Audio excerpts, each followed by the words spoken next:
மக்களுக்கு நல்லது பண்றதுக்கு அரசியலுக்கு வாங்கடா, கொள்ளை அடிக்கிறது கொலை பண்றதுக்கு அரசியலுக்கு.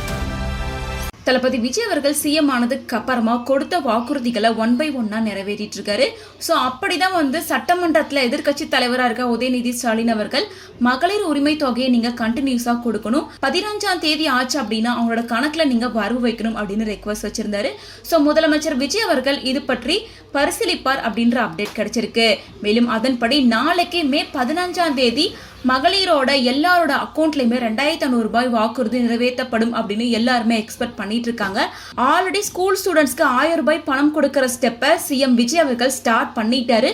ஸோ நாளைக்கு 15ஆம் தேதி அப்படிங்கறனால மகளிர் உதவித்தொகை 2500 ரூபாயை எல்லா மகளிரோட அக்கௌண்ட்டுக்கும் ஆட் ஆகும் அப்படின்ற மாதிரி இருக்கு. முன்னாடி மு.க. ஸ்டாலின் அவர்கள் பெண்களோட எல்லா ரேஷன் கார்டு அக்கௌண்ட்டுக்குமே 1000 ரூபாய் கொடுத்துட்டு இருந்தாரு. இதுல சிஎம் விஜய் அவர்கள் 60 வயசு உட்பட்ட பெண்களுக்கு மட்டும்தான் அப்படின்னு சொல்லியிருக்காங்க. ஸோ இது பத்தி அபிஷியல் ஸ்டேட்மெண்ட் எதுவும் வர இருக்குமா, முதலமைச்சர் விஜய் அவர்கள் இது பத்தி ஏதாவது முடிவு எடுத்திருக்காரா என்ன அப்படிங்கறத வெயிட் பண்ணி தான் பார்க்கணும்.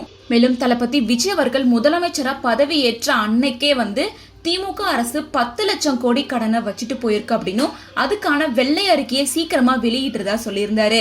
ஸோ அதனால தனக்கு தேவையான கால அவகாசம் கொடுக்கணும் அப்படின்னு சொல்லி பொதுமக்கள் கிட்ட வேண்டுதல் வச்சிருக்காரு. அவர்னால செய்ய முடிஞ்ச விஷயங்களை முன்னாடி செஞ்சு முடிச்சுட்டு 1 by 1 தான் அவர்னால செய்ய முடியும். ஸோ அதனால ஆட்சிக்கு 6 மாசத்துக்குள்ளார அவர் இந்த பணத்தை கொடுக்கல அப்படின்னா கண்டிப்பா இந்த கேள்வியை நான் கேட்பேன் அப்படின்னு சொல்லி மு.க. ஸ்டாலின் அவர்கள் சொல்லியிருந்தாரு.